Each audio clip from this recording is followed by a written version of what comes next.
नमस्कार जोहार, आप लोग का अल्फा इसमें स्वागत है। आज हम लोग कर रहे हैं भाग 3 और आज देखेंगे वैदिक सभ्यता। चलिए आरंभ करते हैं।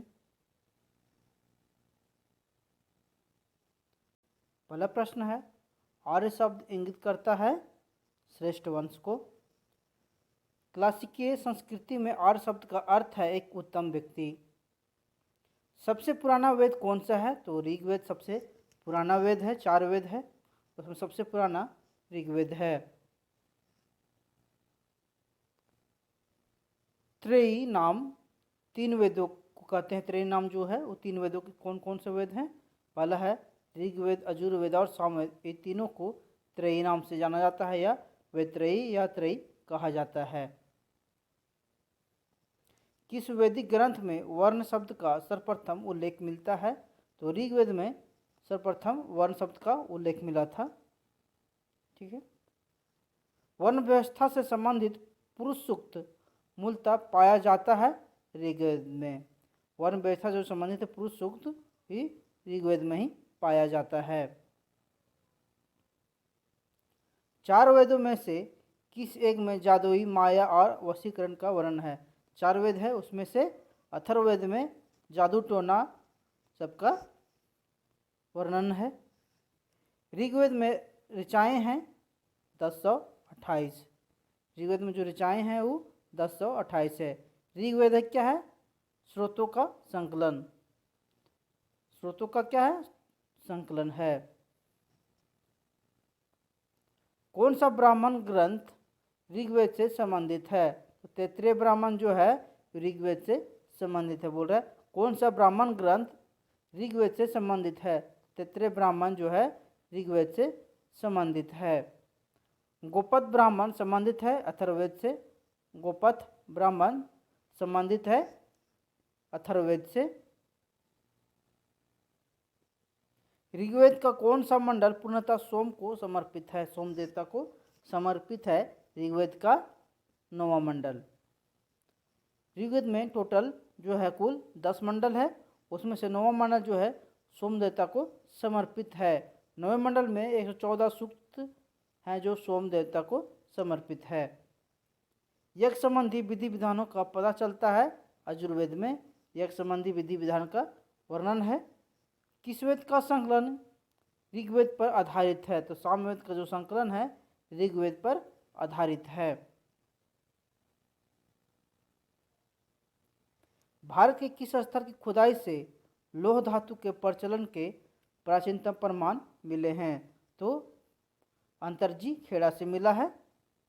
अंतरजी खेड़ा से मिला है। भारत के किस स्थल की खुदाई से लौह धातु का, लोहे का जो प्रचलन का प्राचीनतम प्रमाण जो मिला है अंतरजी खेड़ा से मिला है। उपनिषद पुस्तकें हैं क्या है? दर्शन पर है उपनिषद, और उपनिषद दर्शन पर आधारित पुस्तकें हैं। इन्हें वेदांत भी कहा जाता है। उपनिषद दर्शन पर आधारित पुस्तक है।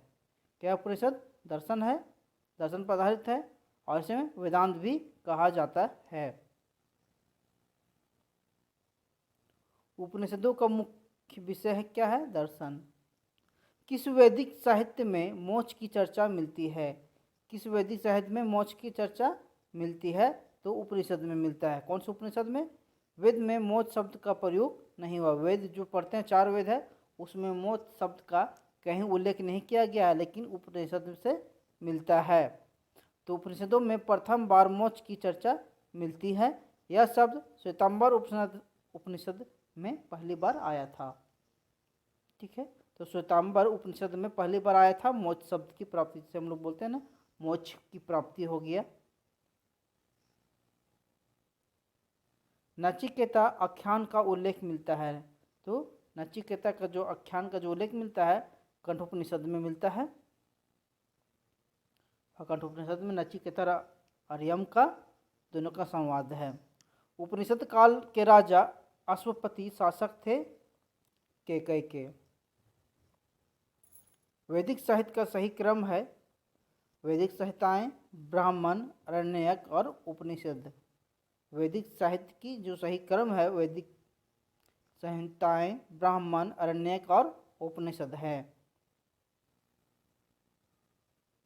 आरंभिक वैदिक साहित्य में सर्वाधिक वर्णित नदी है, आरंभिक जो वैदिक साहित्य है उसमें सर्वाधिक वर्णित नदी है वो सिंधु नदी को ज़्यादा वर्णित किया गया था। वैदिक नदी अस्किनी की पहचान किस नदी के साथ की जाती है? तो चिनाब नदी के साथ अस्किनी की पहचान किया जाता है। वैदिक नदी जो है अस्किनी, इसे वर्तमान में चिनाब नदी कहते हैं हम लोग। ऋग्वेद में किस नदी का उल्लेख अफगानिस्तान के साथ आर्यों का संबंध सूचक है? तो कुंभा या करमू नदी जो हम लोग कहते हैं वो ऋग्वेद में अफगानिस्तान में आर्यों से संबंध रखता था। अफगानिस्तान में कुंभा नदी है। कौन सी प्रथा चतुष्टय वेदोत्तर काल में प्रचलित हुई? तो ब्रह्मचार, गृहस्थाश्रम, वानप्रस्थ और संन्यास, यही चतुष्टय वेदोत्तर काल में प्रचलित हुआ था। 26 नंबर प्रश्न है, भारतीय संस्कृति के अंतर्गत रीत का अर्थ है प्राकृतिक नियम। भारतीय संस्कृति के अंतर्गत रीत का अर्थ है प्राकृतिक नियम। कौन सी वह ब्रह्मवादिनी थी जिसने कुछ वेद मंत्रों की रचना की थी? तो लोपामुद्रा जो थी कुछ वेद मंत्रों की रचना की थी। ऋग्वेद काल में निष्क शब्द का प्रयोग एक आभूषण के लिए होता था, किंतु परवर्ती काल में उसका प्रयोग किस अर्थ में होता है? तो सिक्का, सिक्का हम लोग वर्तमान में निष्क बोलते हैं। वैदिक काल में सोने के हार को निष्क कहा जाता था, सोना के जो हार होता था उसे निष्क कहा जाता था। ऋग्वेद काल में निष्क किस अंग का आभूषण था? तो गला का जो हार था उसे निष्क कहा जाता था।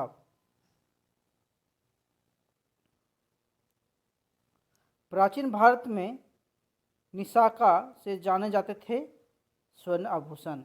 प्राचीन काल में निशाका से जाने जाते थे स्वर्ण आभूषण। अगर आप लोग को वीडियो अच्छा लगा हो तो इसे लाइक, शेयर एंड सब्सक्राइब करना ना भूले। जय हिंद।